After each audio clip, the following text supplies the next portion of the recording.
Hello guys, welcome back to my channel Ishika blog. আশা করি সকলে ভীষণ ভালো আছো আর আমরাও ভালো আছি। আজকে হচ্ছে লোকনাথ বাবার তিরোধাম। তো সকাল সকাল সমস্ত ঘরের কাজ কমপ্লিট করে স্নান করে আমি চলে এসেছি এদিকে পুজো দিতে। লোকনাথ বাবার পুজো কিন্তু ওদিকে মা দিয়ে দিয়েছে, শাশুড়ি মা দিয়ে দিয়েছে, পুজো হয়ে গেছে।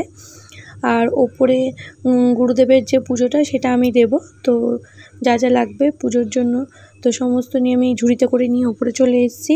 এই দেখো এখন মালা পরিয়ে দিচ্ছি আর প্রসাদ সব ঝুড়িতেই রয়েছে।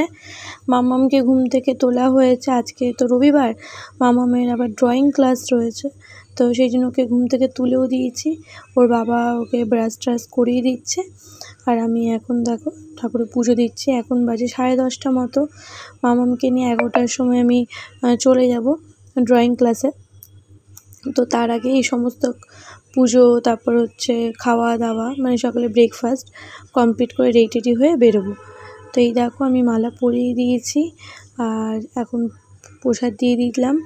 আর এই যে তালের শাঁসটা ছাড়িয়ে দিয়ে দিয়েছি ঠাকুরকে। আর এই যে ধূপকাঠি এখন দেখিয়ে দিলাম। তো মাম্মাম কিন্তু ওদিকে টিভি দেখছে। টিভি দেখতে দেখতে কিছু একটা বলেছিল, যার জন্য আমার হাসি পেয়ে গেছে। তো কী বলেছে সেটা আমার খেয়াল পড়ছে না। তো যাই হোক, তো এই দেখো আমার গুরুদেবকে কি ভালো লাগছে না দেখতে, আজকে মালাটা পরিয়েছি বলে খুব ভালো লাগছে। তো দেখিয়ে দিলাম গুরুদেবকে। আর এই দেখো এখানে দেখো লোকনাথ বাবারও পুজো হয়ে গেছে, মা পুজো দিয়ে দিয়েছে। এই দেখো সুন্দর করে সাজিয়ে ফল দিয়ে, তালের শাঁস তো দিতেই লাগে, আমিত্তি, তারপরে হচ্ছে মিছরি, এগুলো লাগে, লিচু, তো ওগুলো সমস্ত দিয়ে লোকনাথ বাবার পুজো দেওয়া হয়ে গেছে। আর আমি নিচে এসেছি ঠাকুরকে একটু ফুল দিয়ে ধূপকাঠি দেখাবো বলে। তো দেখো হয়ে গেছে আমার পুজো দেওয়া সমস্ত কমপ্লিট, আমি রেডিও হয়ে গেছি। আর এখন দেখো খাচ্ছে সবাই। আজকে সকালে ব্রেকফাস্টে বানিয়েছি হচ্ছে লুচি আর আলু কুমড়োর তরকারি। আর এই যে মিষ্টিগুলো দেখছো, ছোটো ছোটো মিষ্টিগুলো, এগুলোকে খেজুর মিষ্টি বলে। মাম্মাম এমনি মিষ্টি খেতে একদমই ভালোবাসে না, কিন্তু এই খেজুর মিষ্টি হলেও আবার খায়, একটু খেতে চায়। তো খেজুর মিষ্টি খাচ্ছে। আর আমার ব্রেকফাস্ট কিন্তু এখনও হয়নি। এই দেখো 10:50 বেজে গেছে, আমি শুধু টাইম দেখছি কারণ বেরোতে হবে। আজকে তোমাদের সাথে আলাপ করে দিই আমাদের বাড়ির নিউ মেম্বার। তো গতকালই এটাকে নিয়ে আসা হয়েছে। আজকে লক্ষ্মীবার পুজোর দিন পুজো দিলাম গাড়িটাকে। মন্দিরে তো নিয়ে গিয়ে পুজো দিতে পারলাম না, আমাদের অসুচ আছে বলে। তো অসুচটা কেটে গেলে তখন নিয়ে গিয়ে আমাদের এখানে হালিশহরে সিদ্ধেশ্বরী মন্দিরে নিয়ে গিয়ে গাড়িটাকে পুজো দিয়ে আসবো। তো স্কুটিটা, এটা কিন্তু নতুন স্কুটি নয়, এটা সেকেন্ড হ্যান্ড স্কুটি। তো ভালো কন্ডিশনে ছিল, তাই জন্য এটা নিয়ে নিয়েছি।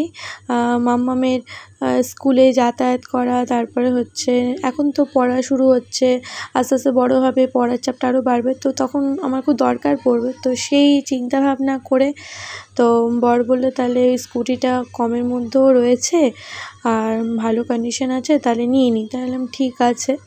এবার ওটা আমি কিন্তু এখনও চালাতে শিখিনি, ওটাকে এখন আমাকে চালাতে হবে, প্র্যাকটিস করতে হবে। তো মামামকে ড্রয়িং ক্লাসে দেখো দিয়ে দিয়েছি, দিয়ে আমি বাইরে বসে আছি।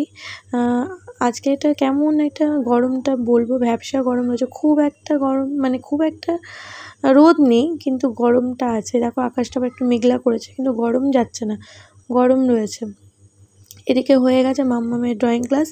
মাম্মামের মুখটা এরকম দেখতে লাগছে, কারণ ওকে আমি মাথার মধ্যে আগের দিন তেল দিয়েছিলাম, তাই মুখটা একটু কেমন যেন দেখতে লাগছে। তো চলে এসেছি বাড়িতে আসার পর তারপর রান্নাবান্না বসিয়ে দিয়েছি। আজকে যেহেতু লক্ষ্মী বাবার পুজো, তাই জন্য ভাবলাম একটু খিচুড়ি করি। তো ওইদিকে চাল আর মুগ ডাল দিয়ে বসিয়ে দিয়েছি সেদ্ধ করতে, আর এদিকে হচ্ছে বাঁধাকপি। দুপুরে খাওয়া দাওয়ার পর একটু ঘুমিয়ে গেছিলাম, আর সন্ধ্যাবেলা তারপর বেরিয়ে পড়লাম আমার নতুন সাথীটাকে নিয়ে মাঠে প্র্যাকটিস করতে। তো চলো আজকে ব্লগটা এখানে শেষ করছি, দেখা হচ্ছে অন্য ব্লগে। সবাই ভালো থেকো, সুস্থ থেকো, টাটা।